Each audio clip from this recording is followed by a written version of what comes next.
Assalamualaikum warahmatullahi wabarakatuh. Waalaikumsalam warahmatullahi wabarakatuh. Masih dengan kami channel Gus Gaul yang senantiasa selalu setia menemani dan hadir untuk para pemirsa. Untuk tetap dengan Pak Coy, dengan kitabnya tetap seperti yang kemarin-kemarin episode kemarin kita lanjutkan episode kali ini tentang pengantuan. Iya. Orang mencari ilmu itu kudu betah melek. Alhamdulillah. Enggak boleh ngantuan. Bismillahirrahmanirrahim. Assalamualaikum warahmatullahi wabarakatuh. Alhamdulillah rabbil alamin wassalatu wassalamu ala sayyidina Muhammadin imamil muttaqin wa ala alihi washabbihi ajmain. Wa qala Allah ta'ala fi kitabil karim bismillahirrahmanirrahim rabbi shrah li sadri wa yassir li amri wahlul 'uqdatam min lisani yafqahu qawli.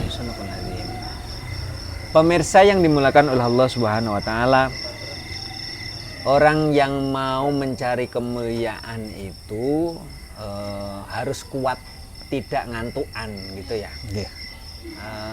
Dijelaskan di dalam sebuah nasihat, wa man talabal ula sahiral layali. Barang siapa yang ingin mencari kemuliaan, hendaknya orang itu harus sering begadang gitu ya. Tapi begadang dalam konteks mencari ilmu itu beda deh dengan begadangnya anak-anak sekarang. Kalau anak-anak sekarang kan begadangnya itu nongki-nongki ya. Game online. Nongkrong online di bawah wifi sambil ngopi sambil online kan gitu. Tapi kalau ini tidak. Dimaksudkan begadang dalam mencari ilmu itu hendaknya para murid yang sedang belajar itu memanfaatkan waktu malam hari untuk berjaga agar tidak melewatkan kesempatan itu untuk belajar. Memaksimalkan waktu nggak? Iya. Kenapa? Pada malam yang penuh dengan keheningan itu para malaikat sedang turun ke bumi dalam rangka mendoakan orang-orang yang melakukan qiyamul lail, dan tentu belajar itu adalah bagian dari sebuah ibadah yang sangat mulia sekali, sehingga diupayakan orang yang sedang belajar itu bahasa Jawanya itu betah melek gitu ya. Apa di betah melek itu bahasa Indonesianya? Tidak mudah ngantuan ya. Bahasa paling sulit diterjemahkan bahasa Indonesia nih. Iya, ini maksudnya begitu. Dijelaskan di sini ayyuqal lila naumahu malam yulhikhu dororo fi badanihi wa dihnihi. Hendaknya seseorang itu meminimalisir tidurnya, di mana tidur yang sedikit itu tidak membahayakan bagi fisiknya, bagi tubuhnya dan kemampuan berpikirnya. Lah kalau misalnya begadang itu menyebabkan berbahaya karena mungkin seseorang punya penyakit yang kalau kemudian sering begadang itu menyebabkan daya tahan tubuhnya itu menjadi menurun, kemudian daya ingatannya juga menjadi menurun. Ya mungkin tidak usah orang itu begadang gitu ya. Tidak berlaku untuk mereka-mereka itu ya, yang khusus. Tidak berlaku bagi orang-orang yang memang punya masalah dengan begadang. Tetapi bagi mereka yang begadang dalam rangka belajar membaca buku itu tidak mempengaruhi terhadap kesehatan tubuhnya, maka diperkenankan bahwa orang kalau mau mencari kemuliaan itu hendaknya di malam hari harus rajin untuk mutolaah, mengulangi pelajaran sambil istilahnya belajar di tengah malam itu suasananya lebih hening daripada kemudian dibandingkan dengan waktu yang lain gitu ya. Wala yazidu fi naumihi fil yaumi wal lailati ala thamani sa'atin wa huwa sulusus zamani. Hendaknya seseorang itu tidak menambah tidurnya melebihi waktu 8 jam, baik ya dalam satu hari maupun siang dan malam hari, melebihi 8 jam, yaitu sepertiga dari waktu secara keseluruhan gitu ya. Jadi saya pikir kalau istirahatnya seseorang dalam satu hari itu 8 jam ya sudah normal, cukup lah, begitu normal. Tetapi secara ilmiah pun sudah mengatakan begitu. Secara ilmiah bahwa memang yang bagus bahwa seseorang itu istirahatnya 8 jam. Gitu tubuh ya, 8 butuh jam. istirahat 8 jam. Tetapi bagi mereka yang memiliki daya tahan tubuh yang fit, misalnya tidurnya dikurangi ya dalam rangka untuk menambah intensitas belajar. Teman-temannya mungkin jam 9, jam 10 sudah ini. pada tidur gitu ya. Ya. Tetapi kemudian yang bersangkutan itu ditambahi misalnya jam 11, artinya mundur 1 jam dibandingkan dengan teman-temannya. Tetapi jangan lupa bahwa mundurnya 1 jam ini tidak mengganggu tubuhnya dan tidak mempengaruhi terhadap daya berpikirnya. Maka di sini diperkenankan untuk melakukan hal demikian. Fa ini tamalaha lahu aqalla minha fa'ala. Kalau kemudian tidurnya mau dikurangi dari waktu 8 jam, misalnya dari 8 menjadi 7 atau 6, tapi dengan catatan bahwa dikuranginya waktu itu tidak akan mempengaruhi terhadap daya ketahanan tubuh dan daya ketahanan berpikir. Ya, menarik. Ini saya pernah dapat istilah literasi sedikit bahwa tidur kualitas sama kuantitas itu kan ada yang beda. Ya. Jadi secara kuantitas 8 jam, tapi secara kualitas 5 jam sudah cukup. Iya. Ada memang ya beberapa orang itu yang tidurnya sehari semalam itu mungkin tidak lebih dari 5 jam itu juga ada. Artinya mungkin kalau malam tidurnya hanya sekitar 4 jam. Ya. Kemudian siang itu tidurnya mungkin ada istilah qailulah ya. Rasulullah itu juga mengajarkan kepada kita, hendaknya kita ini juga di siang hari menjelang sholat duhur misalnya ada qailulah, tidur sebentar. Bukan kemudian kebablasan menjelang duhur baru bangun ngasar itu. Jadinya kan sebuah barokah pada saat seseorang itu bisa memanage tidurnya, sisa waktunya bisa untuk belajar. Ya. Qailulah kok berjam-jam itu namanya bukan qailulah. Kalau tidur sebentar itu ya maksudnya mungkin bisa setengah jam. Ya.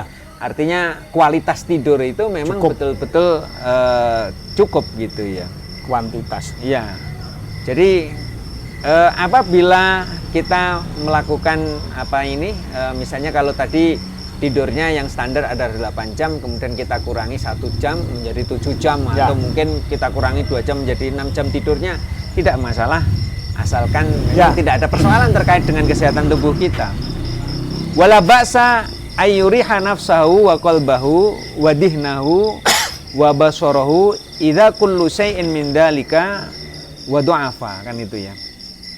Jadi tidak ada persoalan kalau kemudian orang ini mau mengistirahatkan pikirannya dan hatinya dan penglihatannya, apabila memang orang belajar itu kan kadang-kadang memang ada posisinya juga gitu ya. Kalau dikhawatirkan bahwa pikiran sudah capek, matanya juga sudah capek, maka kemudian dianjurkan bitanazzuhi wa tufarriju fil mutanazzihati bihaitsu ya'udu ila halihi wa la yudayyi'u alaihi. Jadi kalau kita ini dikhawatirkan akibat dari belajar itu mata kita capek, pikiran kita capek, kemudian kita melakukan rekreasi yang dapat dimungkinkan mengembalikan ingatan ini menjadi segar kembali. Tapi ya tentu istirahatnya di tempat-tempat yang jauh dari kemaksiatan deh. Jangan seperti anak sekarang istirahatnya di mana, di pinggir jalan katanya cuci mata. Gitu. Bukan itu yang dimaksud. Tetapi bagaimana kita rekreasi itu memang secara kualitas. Pergi ke satu tempat yang di situ setelah kita rekreasi itu menyebabkan pikiran itu menjadi fresh. Misalnya ke daerah pegunungan atau ke sawah, pinggiran sawah dan seterusnya, yang memungkinkan mata kita juga menjadi fresh, pikiran kita juga menjadi fresh. Di dalam kitab yang dikarang oleh Hadratus Syekh itu dijelaskan seperti itu. Jadi orang yang belajar itu hendaknya bisa meminimalisir waktu tidurnya. Orang pinter kok betah tidur ya, gimana yang mau masuk gitu. Waman tolabal aula sahirul layali. Hendaknya seorang itu yang pengen mencari kemuliaan ya harus misalnya harus betah melek, begadang dalam hal untuk kebaikan, bukan itu tadi coro meleknya Jawa untuk mainan, bukan ya. Melek tirakat. Iya, betul. Jadi bagaimana kita ini tidak tidur sore-sore? Kenapa? Karena kita kepengen tidur malam hari, waktunya agak lebih malam gitu ya. Dalam artian bahwa kita sedang melakukan tirakat di situ, kemudian kita juga menggunakan waktu itu untuk belajar. Kenapa? Karena pada malam yang sunyi itu para malaikat turun ke bumi, tentu yang lain pada tidur ngorok, ini kok ada seseorang yang amin, belajar, kemudian dapat keistimewaan. Iya, mendapatkan sesuatu yang di situ lebih baik. Kemudian karena waktu malam hari itu kemudian diberkahi oleh para malaikat. Nah, bagaimana bagi mereka yang suka tidur sore-sore misalnya?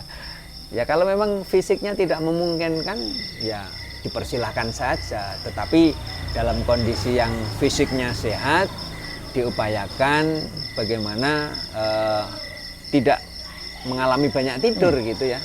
Tetapi mungkin kemudian bangun di sepertiga malam untuk melakukan qiyamul lail, kemudian melanjutkan mudarosah, mengulangi pelajaran mutolaah gitu, mengulangi kembali pelajaran-pelajaran yang sudah disampaikan oleh para guru, sehingga menjelang subuh itu memang waktu yang luar biasa bermanfaat untuk bagaimana mengulangi pelajaran-pelajaran yang sudah dipelajari pada siang hari atau malam hari, sehingga ada kesempatan untuk bagaimana mengulang pelajaran itu dengan baik dan benar. Apakah ada bedanya gini, guys? Jadi kita tidurnya diperlambat atau bangunnya lebih awal?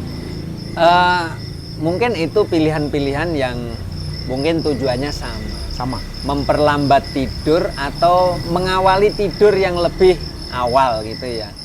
Jadi misalnya kalau taruhlah jam 9 malam, kita sudah ngantuk, harapannya nanti jam 2 atau jam 3 malam bisa bangun. Monggo silahkan, itu saya pikir merupakan satu hal yang sangat-sangat bermanfaat juga, mengawalkan tidur tapi juga mengawalkan bangun. Ini ya. Yang repot itu sudah tidurnya sore hari, bangunnya juga terlambat. Loh, dalam kondisi kayak bulan Ramadan begini kan ada istilahnya tidurmu ibadahmu gitu. Naumus shaimi ibadatun katanya. Tidurnya orang berpuasa itu ibadah. Tetapi ini sekali lagi dalam konteks mencari ilmu, memang kita ini diajarkan bagaimana memanfaatkan waktu malam hari untuk belajar dengan cara tidurnya dikurangi, walaupun standarnya itu 8 jam, mungkin bisa dikurangi menjadi 7 atau 6 dengan catatan bahwa jumlah tidur kita dari sisi waktu yang dikurangi itu tidak menyebabkan tubuh kita menjadi bermasalah. Sama-sama aturan tidur tapi makna dan tujuannya beda. Ya, tadi ada kuantitas dan kualitas. Ini yang sering diajarkan oleh orang-orang dulu itu, nampak kelihatan tidurnya sebentar, tetapi karena kualitas gitu ya, sehingga begitu bangun itu fresh. Orang sudah dalam keadaan fresh. Tentu kita berharap bagi para pelajar, bagi para santri, bagaimana memanage waktu itu dengan baik dan benar, sehingga belajar pun dalam kehidupan sehari-hari itu kita manfaatkan dengan sedemikian rupa sehingga tidak kebanyakan tidur, tetapi juga bukan berarti tidurnya juga kurang gitu. Artinya bahwa bagaimana kita menjaga keseimbangan antara waktu untuk istirahat dan waktu untuk belajar. Pemirsa yang dimuliakan oleh Allah Subhanahu wa taala, mari kita berdoa kepada Allah, mudah-mudahan belajar kita senantiasa diridhoi oleh Allah Subhanahu wa taala. Bismillahirrahmanirrahim. Allahumma sholli ala sayyidina Muhammad wa ala ali sayyidina Muhammad walhamdulillahirabbil alamin. Hamdan yuafi ni'amahu wa yukafi mazidah. Ya rabbana lakal hamdu kama yanbaghi li jalali wajhikal karim wa 'azimi sultanik. Allahumma sholli ala sayyidina Muhammadin al-fatih lima ughliq wal khatim lima sabaq nasiril haqq bil haqq wal hadi ila siratal mustaqim wa ala alihi haqqa qadri wa miqdaril ladhim. Allahumma innaka afuwwun karim tuhibbul 'afwa fa'fu 'anna ya karim. Allahumma anfa'na bima 'allamtana wa 'allimna bima yanfa'una Allahumma ja'alna min ahli ilmi wal khair wa la taj'alna min ahli syarri wad dhair innaka ala kulli syai'in qadir. Rabbana atina fid dunya hasanah wa fil akhirati hasanah wa qina adzabannar. Wa sallallahu ala sayidina Muhammadin nabiyil ummi wa ala alihi wa sahbihi wa barik wa sallam. Alhamdulillahirabbil alamin. Demikian pemirsa yang dimuliakan Allah Subhanahu wa taala, sampai ketemu di episode berikutnya. Akhirnya wallahu muwaffiq ila aqwamit thoriq. Assalamualaikum warahmatullahi wabarakatuh. Waalaikumsalam warahmatullahi wabarakatuh. Demikian yang disampaikan Pak Coy, bahwa tidur pun ada aturannya. Tidur pun kita harus mempelajari apa maknanya tidur. Kita memanfaatkan tidur untuk belajar. Jadi secara fisik tidur itu dibutuhkan oleh tubuh. Pada saat tubuh kita sehat, kita bisa belajar secara maksimal. Sampai ketemu lagi dengan channel Gus Gaul. Untuk para pemirsa yang agak bosan, monggo dikirimkan kritik dan saran pada kami, biar kita untuk lebih memberikan sesuatu yang lebih baik. Wallahu muwaffiq ila aqwamit thoriq. Assalamualaikum warahmatullahi wabarakatuh. Waalaikumsalam warahmatullahi wabarakatuh.